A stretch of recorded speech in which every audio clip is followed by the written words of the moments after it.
Hello everyone, welcome back to a special video because I'm using one of the latest molds from MoldsandShapes and it's their Druzy rectangular trinket dish mold. And as you can see, I'm brushing it in a dark green color. So I got this mica powder, I don't know, some years ago from a friend. And I thought it's perfect for what I want to do. I want to go with more organic colors, and that's why I've chosen a dark green to paint or to color my edges of the mold, of the Druzy mold.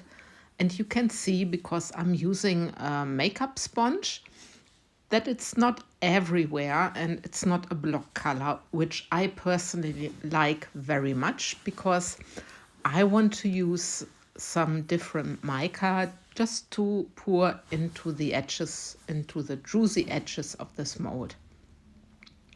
So this is also a mica which I have for many, many years, I guess 5 years. I cannot remember where I got it from.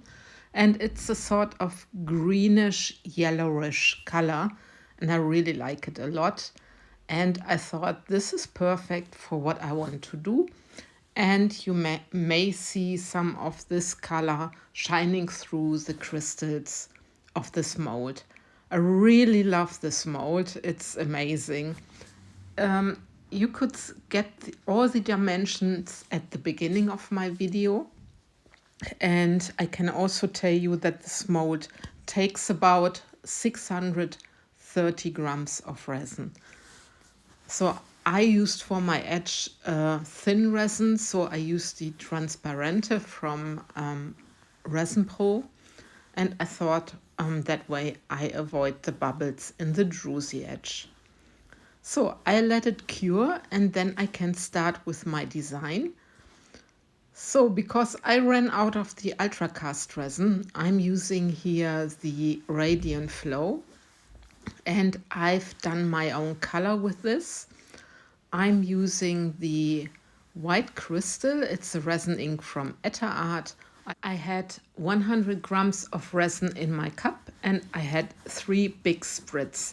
Then I use also the pigment drops. I had 3 drops of the pigment drops in this 100 grams. And I added from ColorBerry a little bit of the sand color. And that's how I got this awesome creamish color for my, I put it in brackets, white. And now I'm using the clear resin. I just fill up my mold almost up to the rim, but not completely. And you can see it has a few bubbles, so I need to use the heat gun in a bit. With this, please be careful that you are not burning your resin or your mold. So I'm always quite careful with the heat gun, but I needed to get rid of the bubbles. I didn't put the heating system on into my room because I was not in there for a couple of days. And I completely forgot it in the morning just to warm up my room. So that's why I'm having a little bit bubbles, but this doesn't matter. By the way, the Radiant Flow is a medium viscosity resin and it has a working time from round about 50 minutes, I think. So now I have here the Manila green, and it's a very beautiful green and I think it matches the design. So I'm just dropping some of the Manila green on my clear resin. I needed to clean the bottle, as you can maybe guess in my background, so I was busy for a bit. I didn't want to have this crumbles into my resin piece because it's a pity with so much resin when you just mess it up. So I'm dropping 2 drops each and I'm going around. I didn't make this video at that stage faster because I thought I show you the whole process, what I'm doing. So this mold is quite deep, also from the plateau to the final rim. It's already quite deep, so it's perfect for the cloudy flower technique, and this is what I'm doing here. Then my second color is the cinnamon, and it's a beautiful brownish orange tone. I really like it, and I'm adding this on top of my green. You see one drop. I didn't want it to become too brown. I wanted it to have more of the greenish color. So I'm just dropping it. And then I take the espresso. This is also resin ink. Yeah, there I needed to fill a gap using the green again. But then I'm using the espresso and I'm going around the outer edge. I don't know if it makes sense, but I thought better to put some more color at the whole surface of this mold. And yeah, and then go from there. But I love this color combination. It gives you a very warm feeling and I like it, and it's matching also with our bathroom. And we were on holiday between Christmas and New Year in France, in the Provence, and I bought some soap, some olive soap, and yeah, I thought it's perfect for a soap dish. So next to my espresso, I'm just dropping some of the Manila green again. You see it there. Just to have a little bit more of the green again. So I'm really taking my time that I'm not messing it up too much. You know, you can easily mess something up. So by using such an amount, I'm always very careful.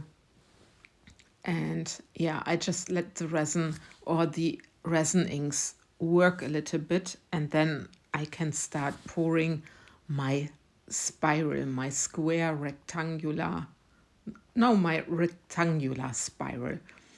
So this is gonna happen just in a bit. I just, like I said, let my resin inks work a little bit for themselves, and then I can start pouring. And look at this gorgeous color. I thought it might be nicer not to have just a hard white, but you see, I'm just going around and I'm doing this rather thick. I mean, there was 100 gram in my cup. So for the people who never have done this technique, I thought I give you a little bit of the measurement, and I'm just going around, and you see there is the resin in there, and it looks not very spectacular at that point. But then I just use the rest of my clear resin and I'm just drizzling it on top of my creamish color. This is what I always did with the cloudy flower. What I used to do as well is that I gave it a push with the clear resin into the center, but this time I thought, no, I don't want to have any glitter or anything in the center. I just want the resin to work and to make a nice pattern. So I hope it's gonna work. Yeah, I was quite nervous about it because you never know. With resin, you never know what you're gonna get. It's like Forrest Gump is saying, like a box of chocolate. Anyway, now there's a little time lapse, and it's very interesting to see what the resin is doing and how the resin inks are working. So there's a lot going on. I only use a little bit the torch just to get rid of some bubbles. And then there's the next day. It's 24 hours later. I tried to do it after 12 hours because it's a deep mold, but the radium flow was still too soft, and I thought, I go to work, I come back home, and then I can demold. So this was actually today, and yeah, I'm quite curious about the result. So you see there, I had some spilling, but this doesn't matter. There's also some color still in the Druzy edge, which is not bad. You can clean it easily with isopropyl alcohol. It's no problem. So, and now I'm very, very curious. So drums, let's have a look. What's gonna happen and how is this turning out? I really cross my fingers that I get some nice effects. And look at this, and look at the mold. It's just a block mold and I love it. And look at this. I'm so happy with this result. And look at the colors. They look so organic, so, yeah, so natural. Really love it. And I'm happy about the cloudy flower effect because, yeah, I love to pour this technique, and I haven't poured it too often in the last years. And now you see the soap I bought. It's a little bit small, but it's good because you can still see the pattern. And this is really the final result here with some light. Unfortunately, no daylight because, yeah, during the day I'm at work, so I don't have the possibility to make a good video in daylight. But yeah, look at the edge and look at the inner part. I'm so happy with this pour. And thank you, Molds and Shapes, for creating such a beautiful mold. Please have a look at Molds and Shapes website. So, hey, hello, Gary. So there's Gary. He was waiting for me. And yeah, like I said, have a look at Molds and Shapes website because this mold is really, yeah, I'm speechless. It's amazing. So with this, I love and leave you. I thank you for watching, guys. And again, Molds and Shapes, thank you for making such a beautiful mold. Bye-bye.